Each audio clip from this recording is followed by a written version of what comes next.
Este silencio se ha vuelto más pesado que una piedra. Presiona mi pecho. Me dificulta respirar por las noches. Lo que guardo no es un simple secreto de Estado. Semejantes confidencias no se ocultan en las bóvedas del Langley, ni bajo la etiqueta de máxima urgencia en los archivos de Roscosmos. Este es un conocimiento de otra índole, un saber que tiene el poder de derribar no un gobierno, sino nuestra propia concepción de la realidad. Es aquello de lo que se debate en los pasillos de la NASA, la ESA y otras agencias espaciales. Solo es la punta del iceberg, un pálido reflejo de la verdad que nos han ocultado. A todos. Éramos solo 12 personas, un grupo sin nombre, sin estatus oficial, reunido a la sombra de grandes instituciones. 12 apóstoles de una nueva y aterradora fe. Testigos de un suceso ocurrido en la primera mitad del año 2025. Y yo fui uno de ellos. Antes de continuar, hagan una pausa y suscríbanse al canal. Voy a revelarles muchos misterios. Todo comenzó de manera cotidiana, como siempre en astronomía. Cada día, telescopios en todo el mundo escanean el cielo, cartografiando nuestro vecindario cósmico. Es un trabajo minucioso, casi de contabilidad. Registrar, catalogar, calcular órbitas, evaluar amenazas. Millones de asteroides, miles de cometas. Todos obedecen las mismas leyes inquebrantables, descubiertas por Kepler y brillantemente descritas por Newton. El universo como un gigantesco mecanismo de relojería, donde cada cuerpo se mueve en una trayectoria predecible bajo la acción de la gravedad. Elegante, comprensible, seguro. Nos hemos acostumbrado a esta predictibilidad. Nos daba una sensación de control, una ilusión de que entendíamos las reglas del juego. Por supuesto, hubo anomalías. En el año 2017, nuestro sistema recibió la visita del primer visitante interestelar confirmado, Oumuamua. Era extraño, su forma de cigarro, inferida de su curva de luz, no se parecía a ningún asteroide o cometa conocido. Pero lo principal era otra cosa, su aceleración. Se movía como si algo lo impulsara, pero sin dejar rastro de cola gaseosa, como un cometa normal. La desgasificación de sustancias volátiles que se propuso para explicarlo parecía poco convincente. Algunos, como el profesor Abeleb de Harvard, se atrevieron a sugerir la hipótesis más audaz, un origen artificial. Una vela solar a la deriva, una sonda. La comunidad científica en su mayoría se mostró escéptica. Oumuamua era un enigma, pero su rápida salida del sistema solar permitió atribuir todo a la falta de datos. El objeto se fue, y el problema pareció desaparecer con él. Luego, en el año 2 Plemens, llegó un segundo visitante, 2I Borisov. Y este, por el contrario, tranquilizó a todos. Un cometa clásico con una coma y una cola enormes, cuyo comportamiento encajaba perfectamente en los modelos existentes. Todos suspiraron aliviados. Oumuamua había sido solo una anomalía estadística, un objeto raro pero natural. El universo volvió a ser acogedor y predecible. Se restableció el orden. Y entonces, principios del año 2025, el sistema de escaneo automático del cielo Atlas en Hawái detecta un nuevo objeto tenue moviéndose a gran velocidad. Los cálculos preliminares indican una órbita hiperbólica. Es el tercer vagabundo interestelar. Se le asigna la designación 3 al C. La noticia genera un vivo interés en los círculos astronómicos. El tercer visitante en 8 años. Esto significaba que tales objetos eran mucho más frecuentes de lo que pensábamos. Comienza el procedimiento estándar. Todos los telescopios disponibles se orientan hacia el nuevo objetivo para recopilar la mayor cantidad de datos posible antes de que nos abandone para siempre. Nuestro grupo, Proyecto Helios, como nos llamábamos jocosamente, también se sumó al trabajo. No éramos una estructura oficial, más bien un club informal de intereses, compuesto por varios astrofísicos, matemáticos y programadores de diferentes países, unidos por una característica común, la insatisfacción con la explicación oficial del fenómeno Oumuamua. Nos manteníamos en contacto a través de canales cifrados, intercambiando ideas y analizando datos de acceso público en busca de lo que otros pudieran haber pasado por alto. Con la aparición de 3 al C, tuvimos una nueva oportunidad. Los primeros datos eran intrigantes. El análisis espectral reveló que 3 al C era un cuerpo oscuro y rojizo, desprovisto de coma, sin rastro de gases o polvo. Se parecía más a Oumuamua que al cometa Borisov, un objeto rocoso e inerte. Pero a diferencia de Oumuamua, no mostraba una aceleración anómala. Su movimiento era puramente gravitacional. Volaba exactamente como lo predecía la mecánica celeste. Parecía ser solo otro asteroide interestelar. La mayoría en nuestro grupo estaba decepcionada. Otro misterio sin resolver, pero yo no podía deshacerme de un extraño presentimiento. Algo no estaba bien. El núcleo de nuestro grupo estaba formado por 3 personas. Yo, responsable de los cálculos balísticos y modelado de trayectorias. La doctora Evelyn Reed, especialista en espectroscopia del Reino Unido. Y el programador japonés Kenji Tanaka, un genio del procesamiento de grandes datos. Fue Kenji quien primero ejecutó el algoritmo estándar de retrorrastreo de la trayectoria de 3 al C para determinar de qué punto de la galaxia provenía. El resultado fue extraño. El programa arrojó un error, no crítico, sino más bien una advertencia de baja fiabilidad. Según los cálculos, la trayectoria del objeto no convergía en un solo punto en el pasado. Se desdibujaba, indicando un amplio sector de posible origen. Kenji revisó el código durante varios días. Buscó errores en los datos de observación, pero todo estaba limpio. Es como si no tuviera una sola fuente, me dijo durante una videollamada, señalando un gráfico complejo en la pantalla, como si se hubiera ensamblado en pleno vuelo a partir de varias partes que volaban en paralelo. Absurdo, por supuesto, lo atribuimos a errores de observación. El objeto estaba lejos, era tenue. Tal vez algunas perturbaciones gravitacionales no contabilizadas de estrellas distantes distorsionaban la imagen. Dejamos este asunto a un lado, centrándonos en las características físicas, y entonces se me ocurrió una idea. Simple, casi tonta en su obviedad. Una idea que me heló la espalda antes de empezar los cálculos. Y si comparábamos la trayectoria de 3 al seno con un punto en el espacio, sino con otra trayectoria, con la trayectoria de Oumuamua. Cargué en nuestro modelo los datos de archivo de Oumuamua y los nuevos datos de 3 al C. El sistema comenzó el cálculo. Era una tarea compleja. Había que tener en cuenta la gravedad del Sol, de los planetas, el movimiento de todo el sistema solar alrededor del centro galáctico e incluso la influencia gravitatoria de las estrellas cercanas en los últimos miles de años. Lancé la simulación y fui a prepararme un café, esperando ver 2 líneas que no se cruzaban, viniendo de diferentes regiones de la Vía Láctea. Cuando volví al monitor, me quedé paralizado. Las líneas se cruzaban, pero no como yo podía imaginar, no al azar. En algún lugar dentro del sistema solar, convergían. Lancé la simulación en tiempo inverso, rebobinando sus caminos miles, decenas de miles, cientos de miles de años. Cuanto más retrocedía en el pasado, más se acercaban sus trayectorias. No solo venían del mismo sector del cielo, venían como si hubieran sido lanzados desde un mismo punto. Amplié la escala. El punto de intersección se encontraba muy lejos de nuestra galaxia, en el vacío intergaláctico, un espacio absolutamente vacío donde no hay estrellas ni nebulosas. Y cuando digo punto, me refiero no a un área de varios años luz. Teniendo en cuenta todos los errores, nuestros cálculos indicaban que hace más de 9000 años, estos 2 objetos se encontraban en una región del espacio de no más de 100.000 kilómetros de diámetro.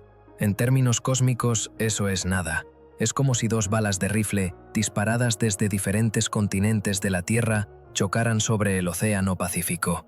La probabilidad de que tal evento ocurriera no era simplemente baja, era nula. Mis manos temblaban mientras llamaba a Evelyn y Kenji. Verifiqué los cálculos varias veces, utilizando diferentes modelos matemáticos. El resultado era siempre el mismo. No era una coincidencia, era una regularidad. 2 objetos, separados en el tiempo de llegada por casi 8 años con propiedades físicas diferentes, uno acelerando y el otro no, habían sido lanzados desde el mismo punto en el espacio profundo. Nos encontrábamos en un callejón sin salida. Si lo informábamos, se reirían de nosotros. Cualquier científico serio diría que había un error en nuestros cálculos, que estábamos forzando el resultado. Éramos nadie, un grupo de entusiastas sin estatus oficial. Necesitábamos pruebas irrefutables. Necesitábamos algo que no pudiera ser achacado a un error de medición. Necesitábamos el telescopio James Webb. Conseguir tiempo de observación en Webb era como ganar la lotería. La competencia era enorme, pero Evelyn tenía contactos.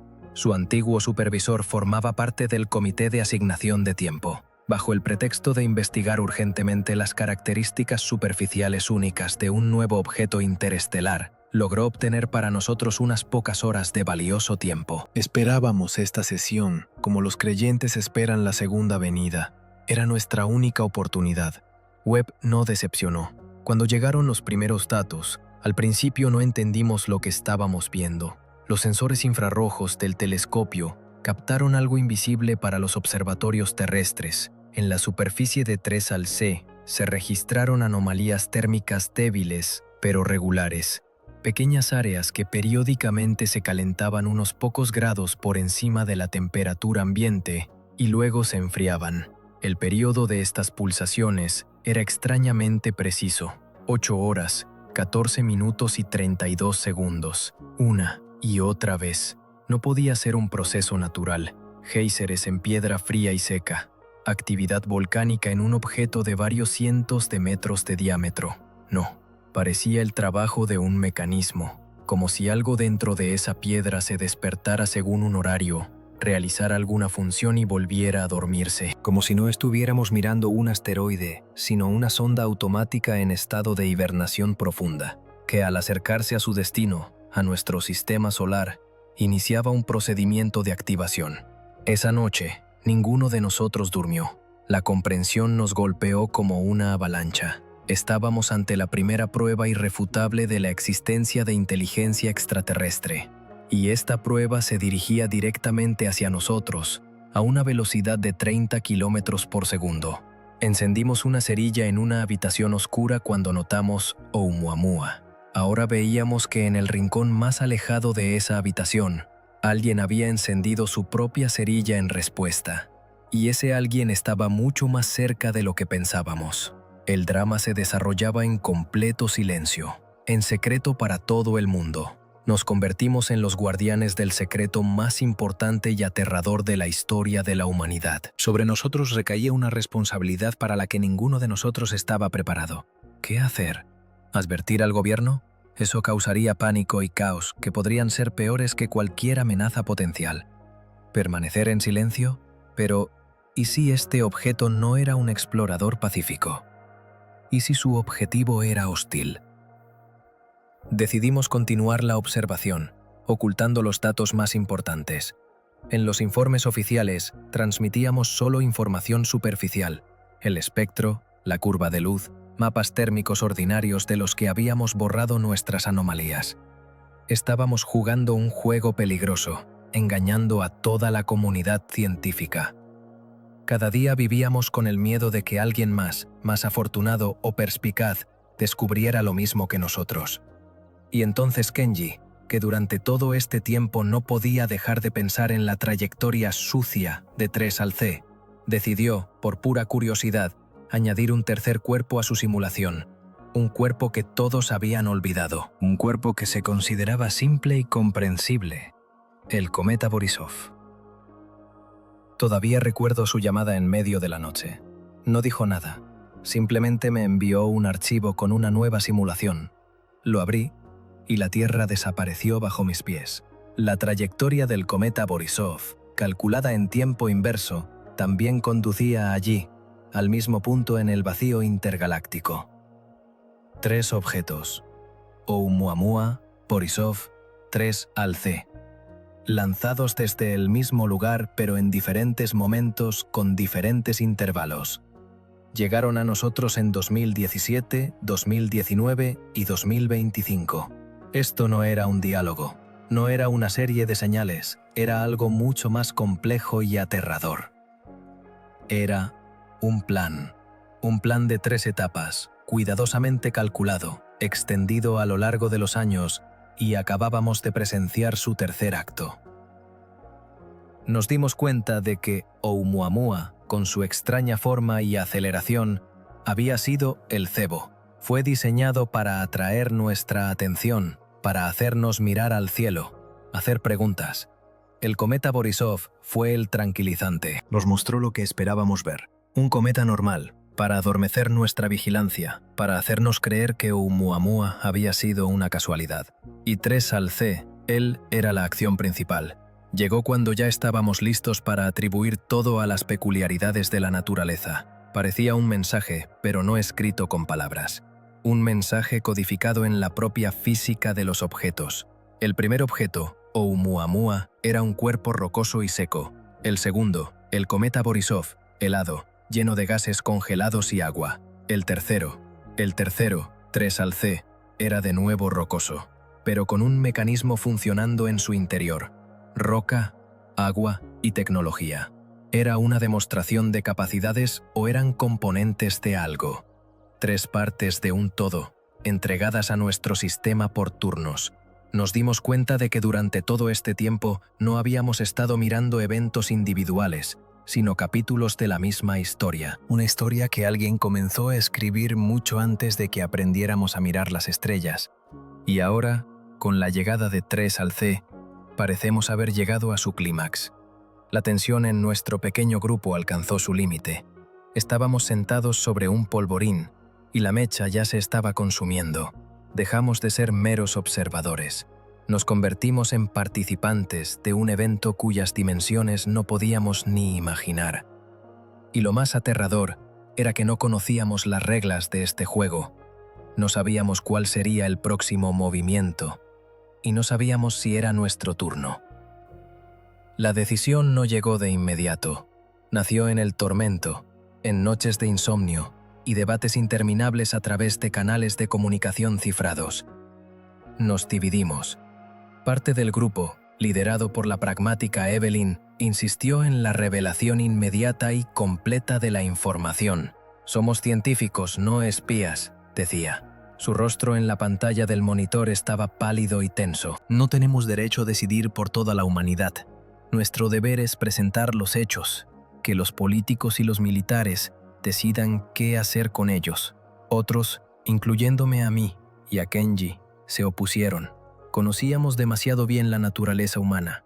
Pánico, teorías de conspiración, fanatismo religioso, una guerra de todos contra todos por el derecho a encontrar o destruir a los extraterrestres. La revelación de la verdad podría golpear a la civilización incluso antes de que 3 al C cruzara la órbita de Marte. Imagina, decía yo, ¿qué pasará cuando cada persona en la Tierra sepa que en el cielo sobre su cabeza no hay solo estrellas, sino el detonante de un mecanismo desconocido? La sociedad está construida sobre un frágil cimiento de predictibilidad. Quita ese cimiento y todo se derrumba. Al final, llegamos a un compromiso, peligroso, inestable, pero el único posible. No nos dirigiríamos al público, pero tampoco permaneceríamos en silencio. Transmitiríamos nuestros datos, pero no a un gobierno en su totalidad, sino a un estrecho grupo supranacional de personas capaces de actuar con rapidez, en secreto y sin burocracia innecesaria. Evelyn tenía un contacto así. Su antiguo supervisor, Jean-Pierre Dubois, ocupaba ahora un puesto alto pero no público en una estructura que coordinaba proyectos conjuntos de la ESA y otras agencias mundiales. Era uno de esos cardenales grises de la gran ciencia, cuyos nombres no aparecen en la prensa, pero cuyas decisiones determinan el futuro de la astronáutica durante una década. Evelyn se puso en contacto con él. Su conversación fue breve. Ella no dijo nada directamente, solo insinuó datos anómalos sobre un objeto interestelar que requerían verificación inmediata al más alto nivel y excedían los protocolos estándar. Dubois era un viejo zorro. Escuchó lo que no se dijo. Una hora después, envió una clave segura para la transferencia de datos. Enviamos todo. Nuestros cálculos de las 3 trayectorias, los datos de Webb sobre los pulsos térmicos, nuestras teorías sobre el plan de 3 etapas, y esperamos. El silencio duró 48 horas. 48 horas de absoluto silencio que fueron peores que cualquier respuesta. No sabíamos qué estaba pasando al otro lado.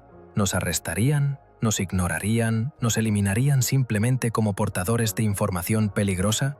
Y entonces llegó la respuesta. Una sola palabra. Recibido. Y las coordenadas para una reunión, no en París ni en Washington, sino en el observatorio del Pic du Midi en los Pirineos franceses. Nos reunieron allí bajo el pretexto de un seminario de emergencia sobre actividad solar. En la sala de conferencias, además de nuestro grupo, había unas 20 personas más, hombres y mujeres de diferentes edades y nacionalidades, con rostros que reflejaban inteligencia y poder. Reconocí a algunos. El jefe de seguridad de la NASA, el principal balístico de la Administración Espacial Nacional China, un exgeneral del Comando de Defensa Aeroespacial. Era esa misma estructura en la sombra en la que habíamos confiado. Un comité que entre ellos llamaban Proyecto Osiris. Su tarea era responder a amenazas existenciales de origen cósmico. Hasta ese día, se habían ocupado de asteroides y erupciones solares. Ahora tenían un nuevo problema. Nuestra presentación fue escuchada en un silencio sepulcral.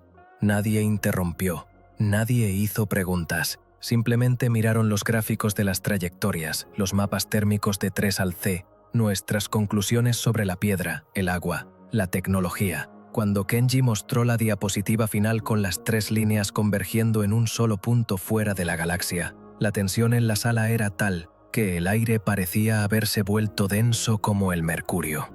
Después de nuestra presentación, Dubois tomó la palabra. No dudaba de nuestros datos. Sus propios analistas, al recibir nuestra información, trabajaron 2 días sin dormir y confirmaron cada uno de nuestros cálculos.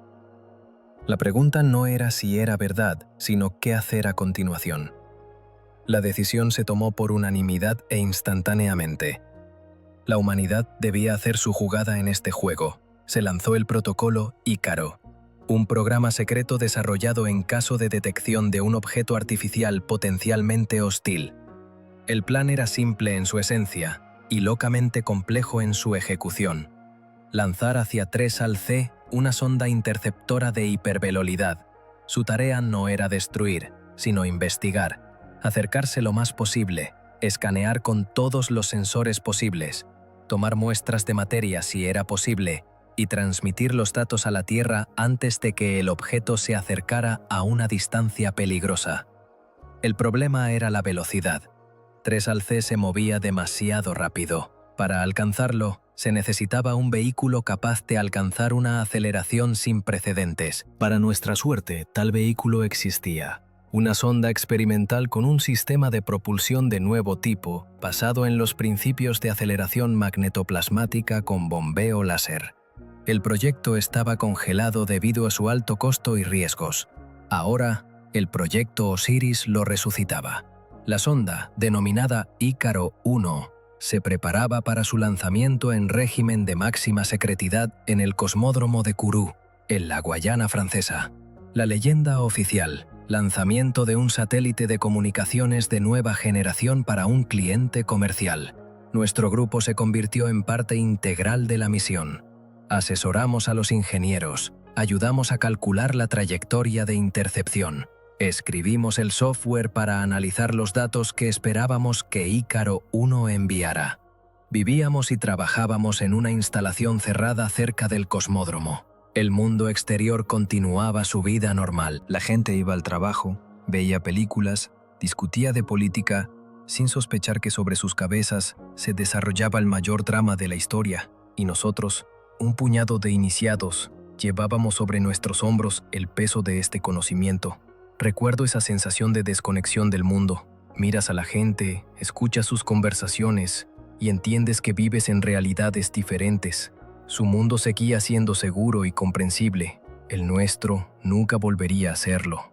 El lanzamiento de Ícaro 1 tuvo lugar en mayo de 2025. Lo observé desde la sala de control. La columna de fuego que irrumpía en el cielo nocturno me pareció no un triunfo del genio humano, sino un desesperado intento de gritar a la nada: estamos aquí, te vemos.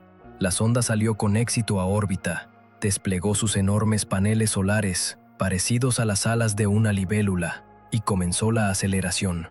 Tenía por delante un largo camino, varios meses de persecución de un fantasma de otro sistema estelar. Llegó el tiempo de espera, un tiempo agónico y nervioso. Continuamos la observación de 3 al C, las 24 horas del día. Se acercaba inexorablemente. Los pulsos térmicos en su superficie continuaban con la misma escalofriante regularidad. 8 horas, 14 minutos y 32 segundos. Tic, tac. El tiempo transcurría como el metrónomo de un reloj cósmico, marcando los instantes previos a un evento inminente. Nos sentíamos como zapadores, concentrados ante una bomba con temporizador, sin tener ni idea de en qué preciso instante detonaría. Junio, julio, agosto. El sonda Icara 1 acortaba distancias con el objeto 3I Atlas, que a su vez había cruzado la órbita de Neptuno. Fue entonces cuando percibimos las primeras anomalías. El período de pulsación, aunque sutilmente, comenzó a reducirse en fracciones de segundo. Sin embargo, nuestros instrumentos lo registraban con precisión. Día tras día, la contracción se hacía más evidente. A principios de septiembre, el intervalo entre impulsos se redujo a 8 horas exactas, mientras que su intensidad, por el contrario, se incrementó. El objeto parecía despertar, emergiendo de un estado de latencia. El pánico se desató en el proyecto Asiris. La conclusión más obvia era también la más aterradora. Nuestro acercamiento había sido detectado.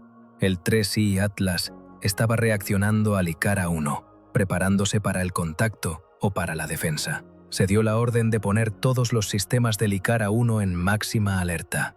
Y entonces llegó el día que jamás olvidaré. El 15 de septiembre de 2025 estaba de guardia nocturna en el centro de control. En la pantalla principal se exhibían los datos en tiempo real del telescopio James Webb. De repente, el gráfico de impulsos térmicos se alteró drásticamente. Los picos regulares y predecibles desaparecieron, sustituidos por una compleja secuencia no periódica de destellos de distinta duración e intensidad. Parece un código, una transmisión de datos. Grité por el micrófono alertando a Evelyn y Kenji. Durante varios minutos contemplamos la pantalla con la respiración contenida. La transmisión duró exactamente 11 minutos y luego cesó por completo. El 3I Atlas volvió a ser un trozo de roca frío e inerte. Se silenció. ¿Qué ha sido eso?, susurró Evelyn cuando nos reunimos en la sala. Una advertencia, un mensaje para nosotros. Pero Kenji no miraba la pantalla principal. Su mirada estaba fija en un pequeño monitor en la esquina que mostraba las alertas del sistema automatizado de vigilancia del espacio cercano a la Tierra. Normalmente estaba quieto, pero ahora parpadeaba en rojo. Decenas de mensajes, cientos. No, masculló, su rostro pálido como la cera. Esto no es para nosotros. Proyectó los datos en la pantalla grande. Eran informes de diversos observatorios: Chile, Hawái, las Islas Canarias. Todos informaban de lo mismo. Extraños fenómenos anómalos en el cinturón de Kuiper y entre los asteroides troyanos de Júpiter. Decenas de cuerpos helados, considerados inertes durante siglos, habían empezado a mostrar actividad. Pequeñas pero claramente registradas desviaciones de órbita, débiles eyecciones de gas, inusuales para estos objetos, como si algo en su interior los estuviera calentando y empujando. Y entonces, una idea me atravesó. Fría, paralizante, aterradora en su simplicidad. Lo habíamos entendido todo mal. Éramos idiotas, fijados en el dedo del mago mientras con la otra mano ejecutaba la verdadera magia. El Oumuamua era el explorador. Había cartografiado nuestro sistema, sus pozos gravitacionales, sus recursos. El 3I Atlas era el transmisor, el disparador. No llevaba amenaza intrínseca, solo debía alcanzar un punto específico y enviar una señal de activación. Y el cometa Borisov, agua. Pensamos que era un símbolo, pero era literal. El cometa Borisov no era un calmante. Era un sembrador. Había atravesado nuestro sistema y dejado tras de sí no solo polvo y gas.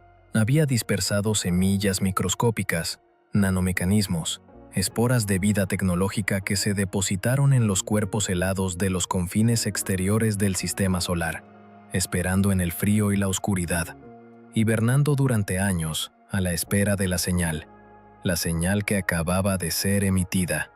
Nuestro sonda Icara 1 se precipitaba en el vacío para interceptar una cáscara vacía, un transmisor silenciado. La verdadera amenaza, el verdadero mecanismo de invasión, ya estaba aquí. Estaba dentro de nuestro sistema. Había despertado y estaba en todas partes. El juego no trataba de algo que venía hacia nosotros. trataba de algo que ya había germinado en nuestro propio jardín, y acabábamos de oír sonar el despertador. Un silencio se apoderó de la sala de control, un silencio que solo precede a la catástrofe. No era un silencio de ausencia de sonido, sino un silencio paralizante. Observábamos el mapa del sistema solar en la pantalla principal. Antes era una imagen familiar y pacífica: el sol amarillo, las órbitas planetarias, la dispersión de puntos del cinturón de asteroides. Ahora se había transformado en un mapa de campo de batalla, salpicado por docenas, luego cientos, de marcadores rojos. Cada marcador, una entidad dormida activada. Cada clavo en el ataúd de nuestro mundo tranquilo. Dubois fue el primero en reaccionar. Su rostro, normalmente impasible, parecía una máscara de cera gris. Estado del Ícara 1. Su voz sonó rasposa, como si no hubiera hablado en horas. El ingeniero a cargo del centro de control de vuelo informa. El Ícara 1 continúa su trayectoria programada. Todos los sistemas están operativos. Tiempo estimado de aproximación al objeto 3I Atlas, 72 horas. 72 horas persiguiendo una lata vacía. Una maniobra de distracción que habíamos tragado entera. Maldición, masculló alguien del personal militar presente. Miles de millones de dólares, las mentes más brillantes del planeta, una misión ultrasecreta. Todo había sido despilfarrado persiguiendo una sombra. ¿Podemos redirigirlo?, preguntó uno de los generales estadounidenses. Dirigirlo hacia el objeto activado más cercano en el cinturón de Kuiper. El jefe de balística de la misión, un anciano alemán con ojos cansados, negó con la cabeza. Imposible, general. El Ícara ya ha consumido la mayor parte de su combustible para la aceleración. Carece de empuje de reserva y de tiempo para tal maniobra. Es una flecha lanzada a su objetivo. No podemos alterar su curso. Una flecha lanzada al vacío. Era el símbolo perfecto de nuestra arrogancia. Pensábamos que estábamos jugando al ajedrez, cuando en realidad solo éramos peones en el tablero. El caos dio paso a una actividad febril. Todos los recursos disponibles se volcaron en la observación del cinturón de Kuiper y los asteroides troyanos. El Hubble, el James Webb, los telescopios terrestres más potentes. Todos recibieron nuevas directivas de objetivo ultra secretas. Necesitábamos comprender qué hacían estos objetos, hacia dónde se dirigían, cuál era su propósito. A Kenji y a mí se nos encomendó esta tarea. Debíamos analizar las nuevas órbitas alteradas de cientos de estos cuerpos y construir un modelo predictivo de su movimiento. Era un trabajo que me helaba la sangre. Me sentía no como un científico, sino como el cronista del apocalipsis. Cada nuevo punto que marcaba en el gráfico era una pincelada en la imagen de nuestro fin.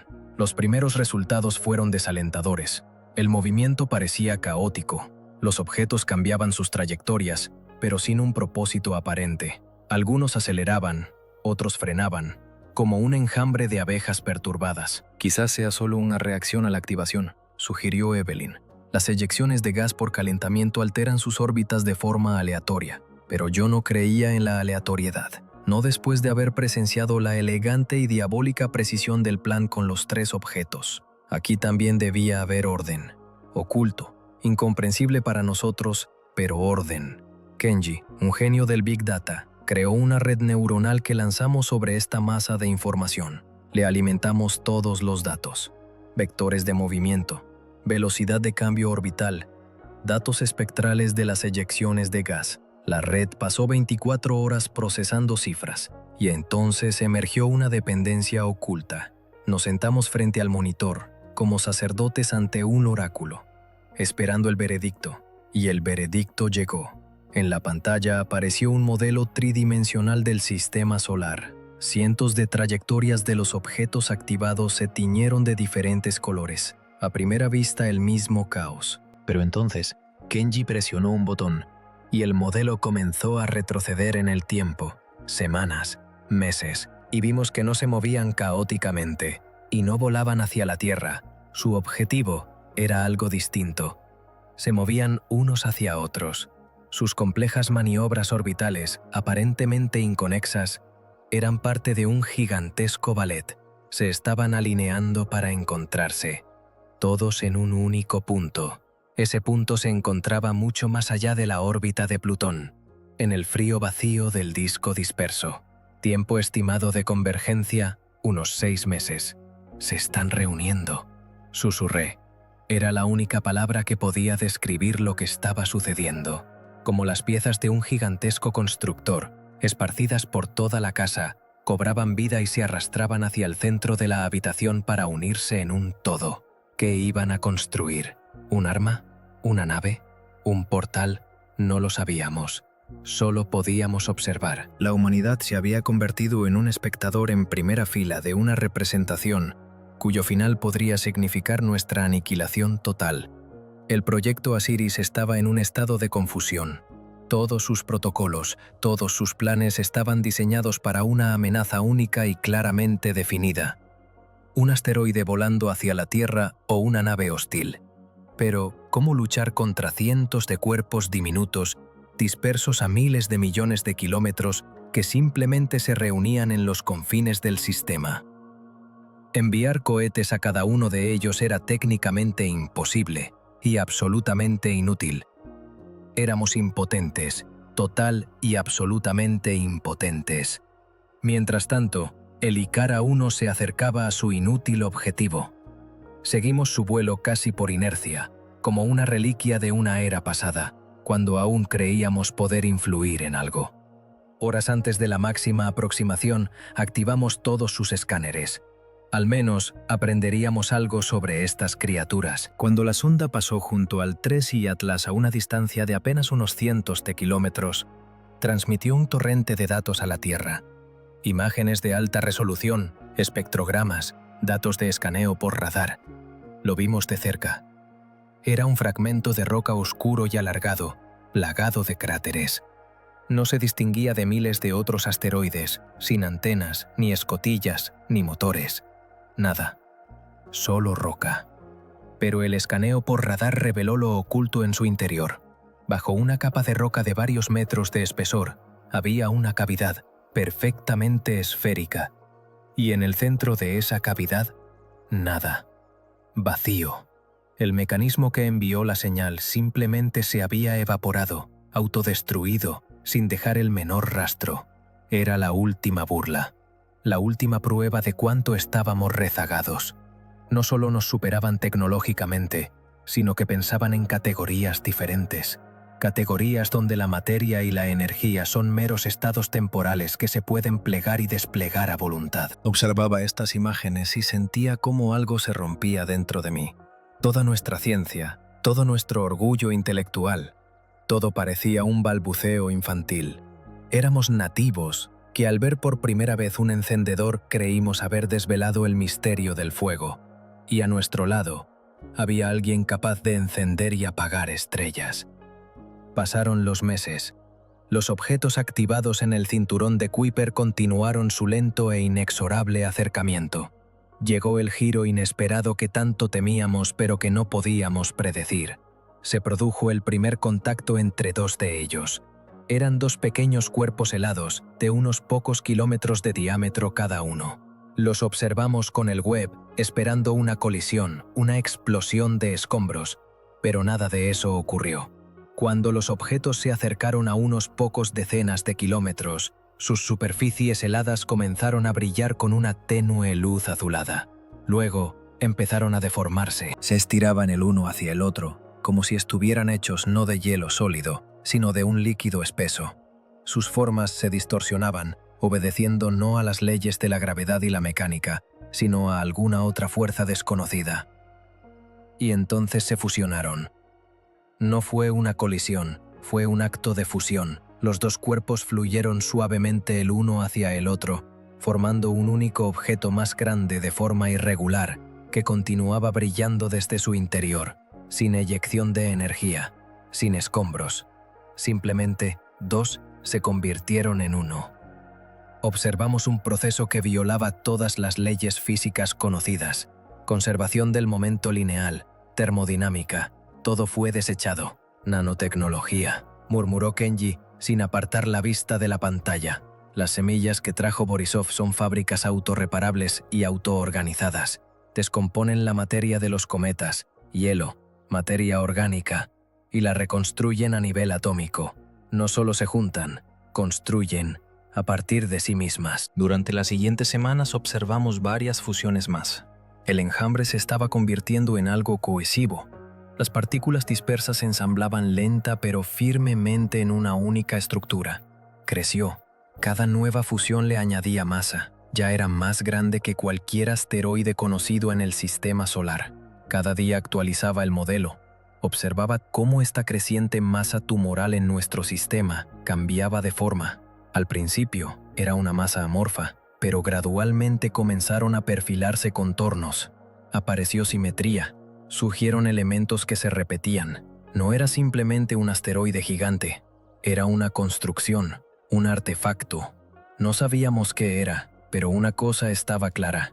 Quienesquiera que hubieran enviado esto, no tenían intención de entablar un diálogo con nosotros. No habían venido a conocernos ni a luchar. Habían venido a construir. Trajeron sus herramientas, sus materiales, sus planos. Y nuestro sistema solar era para ellos simplemente una conveniente plataforma de construcción. Un lugar tranquilo, vacío y rico en recursos. A veces, por la noche, cuando me quedaba solo en el centro de control, mirando el modelo creciente en la pantalla de esta monstruosa construcción, pensaba que quizás ellos ni siquiera sabían de nuestra existencia, o que nuestra existencia para ellos no era más significativa que un hormiguero en el sitio de los cimientos de un futuro rascacielos. Simplemente lo aplastarían sin darse cuenta. Esa idea era más aterradora que cualquier hostilidad. El odio presupone el reconocimiento de tu existencia, pero la indiferencia total y absoluta es el verdadero horror. La comprensión de que no solo no eres importante, sino que simplemente no existes. Mi confesión llega a su fin. He contado todo lo que sé, todo lo que he visto. La estructura en el cinturón de Kuiper continúa creciendo. Ya ha alcanzado el tamaño de una pequeña luna. De su superficie emana un débil campo energético, cuya naturaleza no podemos comprender. Está en silencio. Simplemente crece. El proyecto Asiris está desesperado. Se están considerando los planes más descabellados, desde enviar todos los arsenales nucleares de la Tierra hacia ella hasta intentar comunicarse con ella mediante códigos matemáticos. Pero todos, en el fondo, sabemos que es inútil. Es demasiado tarde. El acto final ya ha comenzado. No sé qué pasará después. Quizás esta estructura sea un motor que mueva nuestro sistema a otro lugar. Quizás sea un arma que lo esterilice. Quizás sea simplemente una obra de arte incomprensible para nuestra mente. Solo sé una cosa. La era del hombre ha terminado. Ya no somos los dueños de nuestra propia casa. Nuestra comprensión del universo resultó ser una ilusión. Vivíamos en una habitación tranquila y acogedora, sin sospechar que no tenía paredes y que más allá del umbral rugía un océano infinito, incomprensible y absolutamente indiferente a nosotros. Y la ola de ese océano ha llegado a nuestro umbral. Escribo esto no con la esperanza de salvación. No habrá salvación. Escribo esto porque alguien debe registrar cómo se apagó la luz. Cómo nosotros, creyéndonos la cumbre de la creación, resultamos ser solo polvo en el camino de algo verdaderamente grande e infinitamente ajeno. Lo que describí fue solo la toma de conciencia del abismo, pero luego tuvimos que asomarnos a ese abismo. Las semanas siguientes se convirtieron en un largo día gris, interrumpido por breves episodios de sueño intranquilo. Nuestro pequeño grupo de 12 apóstoles se integró por completo en el proyecto Asiris, que creció, atrayendo a cientos de los mejores especialistas de todo el mundo. Todos trabajaron en completo aislamiento, cortados de sus familias, de las noticias, de la vida misma. Nos convertimos en una casta de sacerdotes al servicio de una nueva y aterradora deidad que nacía ante nuestros ojos en la fría oscuridad del borde del sistema. La llamamos Elofang. Dentro de Asiris, casi inmediatamente se produjo una escisión. Se formaron dos facciones, a las que en los pasillos apodamos los halcones y las palomas. Los halcones, compuestos principalmente por militares y especialistas en seguridad, exigían acciones inmediatas y contundentes. Su líder era el general estadounidense Marston, un hombre con mandíbula cuadrada y una mirada que no estaba acostumbrada a dudar. Su lógica era simple y letal. No sabemos qué es, no sabemos sus intenciones, pero sabemos que está creciendo y que posee tecnologías que no comprendemos. Cualquier demora es un riesgo que no podemos permitirnos, tronaba en las reuniones. Debemos golpearlo ahora, antes de que complete su ensamblaje. Golpearlo con todo lo que tenemos. Con todo lo que tenemos, se refería al plan Némesis, un plan que me erizaba el vello. Implicaba enviar a Leviatán todo el arsenal estratégico de naves interplanetarias y sondas, apresuradamente reconvertidas en portadoras de ojivas nucleares. Decenas, si no cientos, de cargas de megatones debían impactar simultáneamente en la estructura en crecimiento, con la esperanza de fragmentarla, convertirla en una nube radiactiva de escombros. Las palomas a las que pertenecíamos yo, Evelyn, Kenji y la mayoría de los científicos se horrorizaban ante esta idea. Nuestro líder tácito era Dubois. General, decía con su voz tranquila y persuasiva que actuaba sobre Marston como un trapo rojo sobre un toro. Usted propone lanzar un puñado de arena contra un huracán. Estamos lidiando con una civilización que manipula la materia a nivel atómico. ¿De verdad cree que nuestras primitivas explosiones termonucleares pueden hacerle daño? ¿Y si simplemente la enfurecemos? ¿Y si nuestro ataque se convierte en la señal que está esperando para pasar de la construcción a la acción? Nuestros argumentos se basaban en la lógica y el miedo a lo desconocido. Proponíamos continuar la observación, intentar establecer contacto.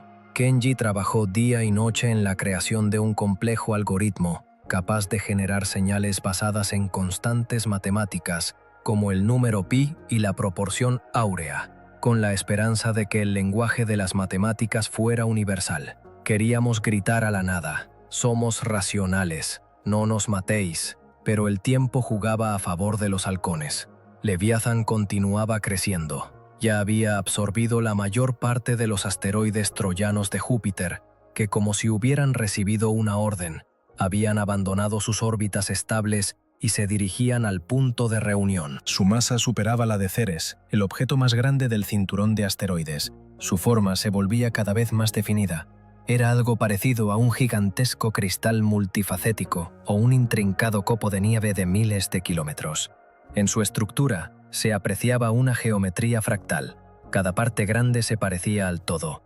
La presión psicológica era insoportable. La gente se derrumbaba. Uno de nuestros matemáticos, un brillante especialista de la India, una noche simplemente salió de su habitación. Llegó al perímetro de seguridad e intentó irrumpir gritando que debía avisar a su familia. Por supuesto, lo detuvieron y lo enviaron al área médica, pero su colapso supuso una grieta en nuestra confianza colectiva. Estábamos encerrados en una jaula con nuestro propio conocimiento, y los muros de esa jaula se apretaban cada día más. Y entonces, Leviatán cantó. Dejó de crecer. El proceso de fusiones cesó. La estructura alcanzó su configuración final, o eso pensábamos. Y en ese momento, nuestros sensores, sintonizados para anomalías gravitacionales, se volvieron locos. De Leviatán emanaban ondas, no electromagnéticas, sino gravitacionales, débiles, pero perfectamente rítmicas, increíblemente complejas. No era una señal monótona de fusión de agujeros negros que habíamos aprendido a registrar. Era una sinfonía, una melodía interpretada en el propio tejido del espacio-tiempo. Simultáneamente, los detectores de neutrinos de todo el mundo, desde la Antártida hasta Japón, registraron un flujo de partículas procedente exactamente del mismo punto. El flujo estaba modulado, llevaba información. Leviatán no solo se había activado, había comenzado a transmitir. Cantaba su canción en el lenguaje de las fuerzas fundamentales del universo. Este evento supuso el último clavo en el ataúd de la facción de las palomas. Para el general Marston y sus seguidores era una prueba irrefutable. En línea, proclamó en una reunión de emergencia. El sistema está operativo. ¿A qué esperamos? ¿A que dispare? El protocolo Némesis debe ser activado inmediatamente. Ninguna de nuestras objeciones surtió efecto. El miedo venció a la razón. Se tomó la decisión. Decenas de naves, estacionadas en la Luna, En Marte y en estaciones orbitales lejanas recibieron la orden de inicio de misión. Fue la operación militar más grande y secreta de la historia de la humanidad. Una flota de la venganza enviada a luchar contra una sombra. Nosotros, los científicos, fuimos apartados de la toma de decisiones. Nuestra tarea ahora era solo observar y analizar. Nos convertimos en patólogos, destinados a registrar la causa de muerte de la civilización humana. Sin embargo, no nos dimos por vencidos. Mientras los ingenieros preparaban los cohetes con ojivas nucleares para su lanzamiento, Kenji, Evelyn y yo trabajamos sin descanso, intentando descifrar la melodía del Leviatán. Vertimos en esta tarea toda la capacidad de procesamiento disponible, incluyendo la red neuronal de Kenji. Buscábamos desesperadamente un atisbo de sentido en esa sinfonía gravitacional neutrínica. Era como intentar comprender la inmensidad del océano escuchando el murmullo de las olas. La señal era de una complejidad asombrosa. Exhibía patrones recurrentes, estructuras fractales, referencias a constantes matemáticas, pero el panorama general se resistía a formarse. No se asemejaba a un lenguaje, sino a algo completamente distinto, a la operación de un mecanismo colosal, cuyo subproducto era esta radiación. Como el rugido de un motor, percibíamos que funcionaba, pero ignorábamos qué máquina era y hacia dónde se dirigía. La flota Némesis había partido.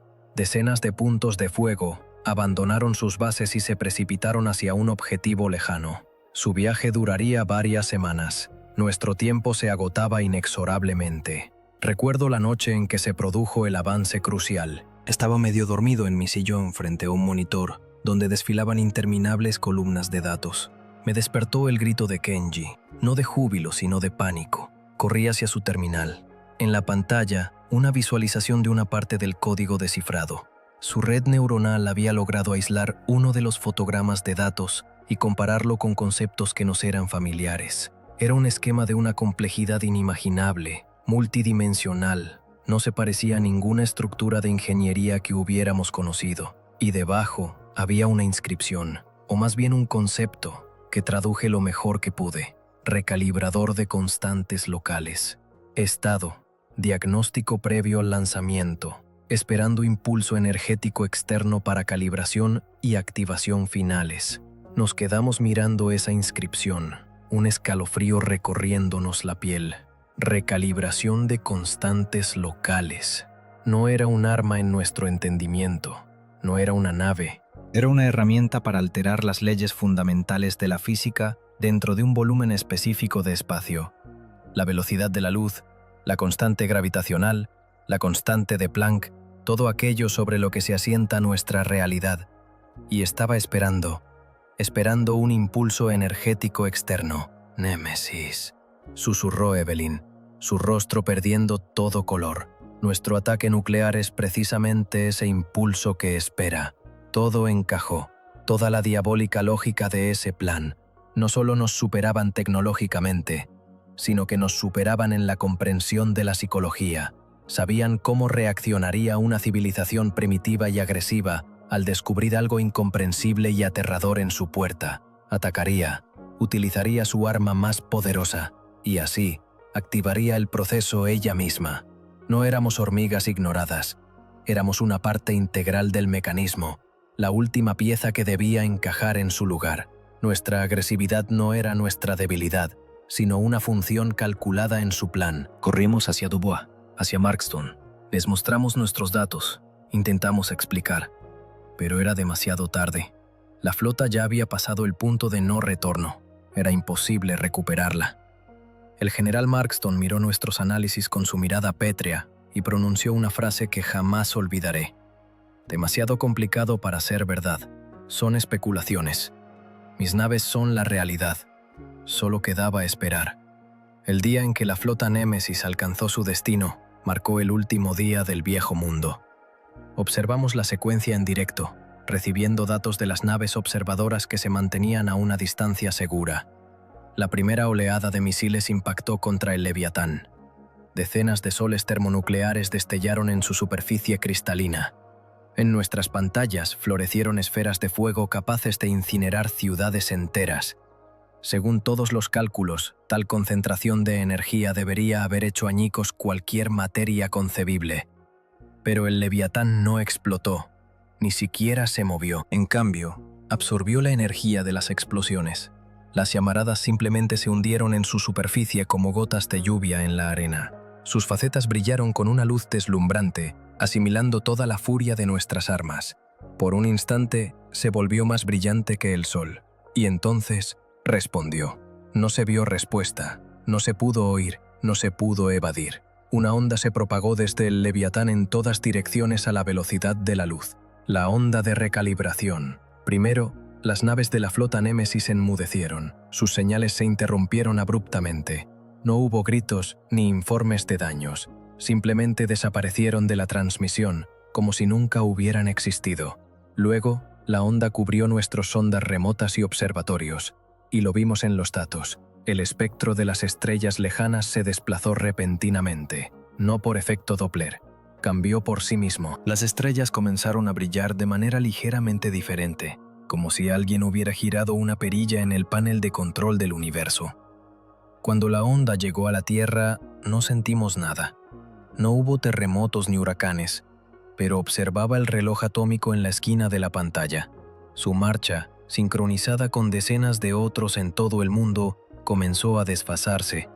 Se desincronizaron por fracciones de segundo microscópicas, pero eso era solo el principio. Escribo estas líneas sentado en el búnker del proyecto Asiris. Tras sus muros, el mundo aún ignora lo sucedido. La gente mira al cielo y ve las mismas estrellas, pero son estrellas diferentes, y es un cielo diferente. La física sobre la que se construyó nuestra ciencia, nuestra tecnología, nuestra propia biología, ya no es estable. Las leyes de la naturaleza se han vuelto variables. ¿Qué sucederá a continuación? No lo sé. Quizás las proteínas de nuestros cuerpos dejen de plegarse correctamente. Quizás la química de la combustión cambie y nuestros motores se detengan. Quizás el sol altere su espectro y la atmósfera deje de protegernos de la radiación. No sabemos qué constantes exactas y en qué medida han sido modificadas.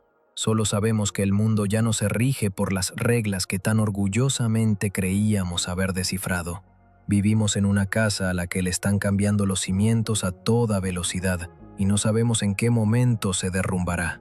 Esto no es una invasión, no es una guerra, es algo peor, es el cambio de la realidad misma, el fin de todo lo que conocíamos, el fin de la era de la previsibilidad, el fin de la ciencia, y fuimos nosotros mismos quienes apretamos el gatillo.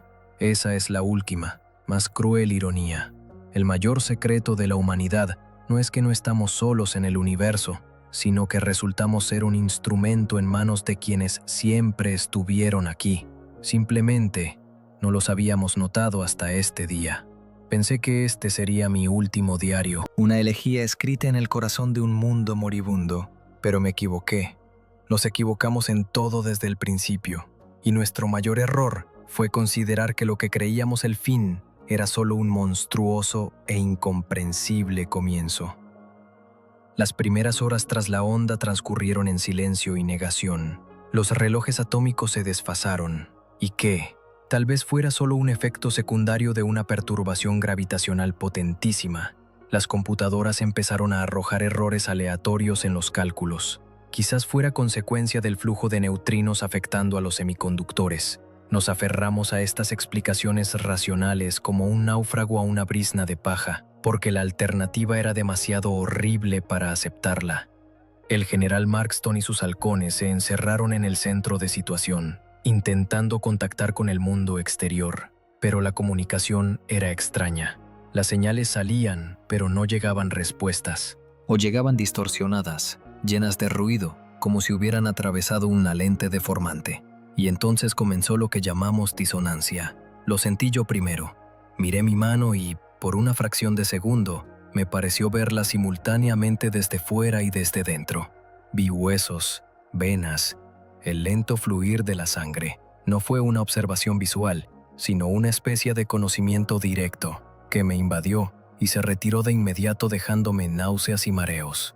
Lo atribuí al estrés y al agotamiento, pero luego, otros empezaron a hablar de ello en susurros. Evelyn se quejó de que los colores eran demasiado brillantes. que veía tonalidades para las que el lenguaje no tenía nombres.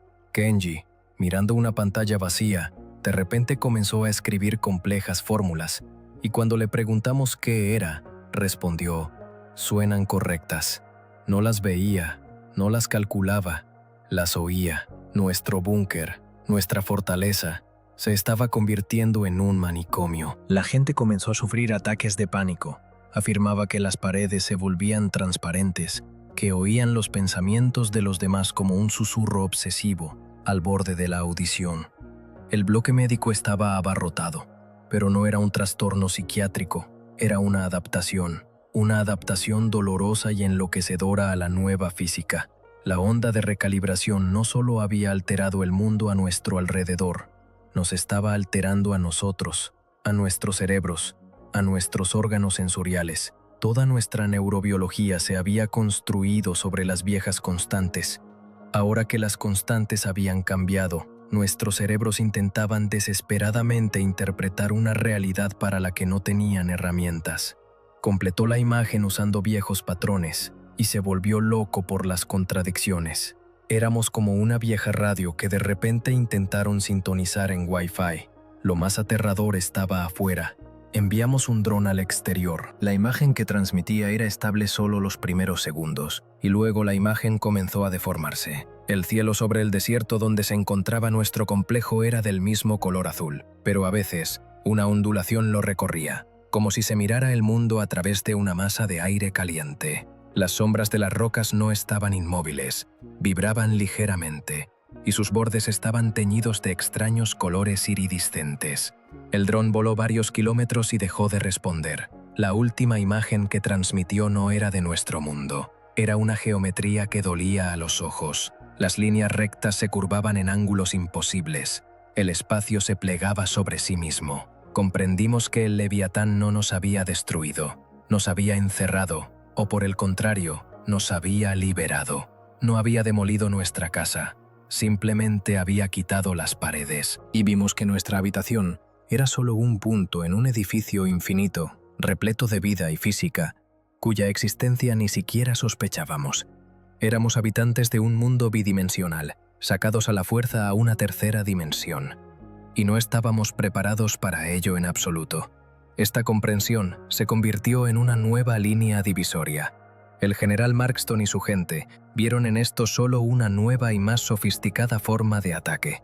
Comenzaron a preparar la defensa del búnker, a soldar las puertas, a comprobar los sistemas de soporte vital.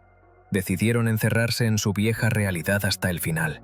Pero nosotros, los científicos, entendimos otra cosa. Esto no era un ataque, era una invitación o una sentencia. El Leviatán no era un arma. Era un motor de terraformación, pero no para planetas, sino para la propia realidad. Los creadores de este mecanismo no querían conquistar nuestras ciudades ni beber nuestros océanos. Necesitaban nuestra propia parte del universo, pero con configuraciones diferentes. Y nosotros éramos simplemente una forma de vida local que o se adaptaba a las nuevas condiciones o se extinguía, como los dinosaurios tras la caída de un meteorito. Y entonces volví a mirar la canción del Leviatán, ese flujo de datos gravitacionales y neutrínicos que habíamos registrado. Antes nos parecía un ruido sin sentido o una amenazante canción de guerra. Pero ahora, cuando mi propia percepción comenzó a cambiar, cuando casi podía sentir físicamente estructuras complejas y multidimensionales en las fórmulas matemáticas, volví a mirar esos datos. Comprendí que no era una canción, no era un mensaje. Era una instrucción de uso, un manual de usuario para una nueva versión del universo. Compleja, multinivel, diseñada para una inteligencia capaz de percibir la realidad de manera diferente a nosotros. El Leviatán no solo había cambiado las leyes, nos había dejado un manual. Decía: «He aquí las nuevas reglas. Aprended o morid ahora mismo». Mientras escribo esto, Kenji, Evelyn y yo estamos inmersos en esos datos. Pero ahora no intentamos descifrarlos, intentamos leerlos. Intentamos que nuestro cerebro mutante, que grita de dolor, se adapte más rápido, aprenda a pensar en el lenguaje de las ondas gravitacionales y las modulaciones neutrínicas. Comienzo a ver no con los ojos, Comienzo a ver las estructuras en este código. Veo cómo un cambio de constante desencadena una cascada de otros. Veo cómo se pueden utilizar estas nuevas leyes. Crear campos locales donde la gravedad fluya en sentido inverso. Abrir diminutos portales de fracciones de segundo a otros puntos. Son solo atisbos, intuiciones que me parten la cabeza.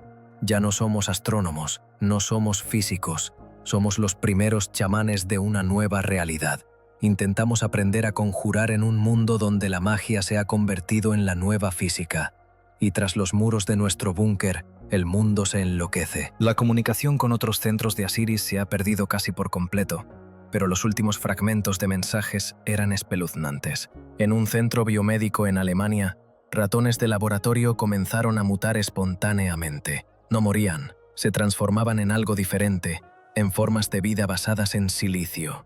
En el Pacífico, el agua en algunas áreas comenzó a comportarse como un fluido no newtoniano, volviéndose sólida ante la menor perturbación.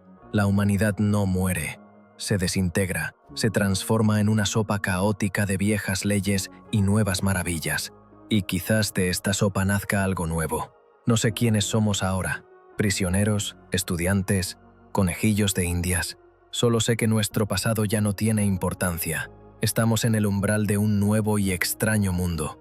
Y en algún lugar, en la fría oscuridad, el Leviatán nos observa en silencio.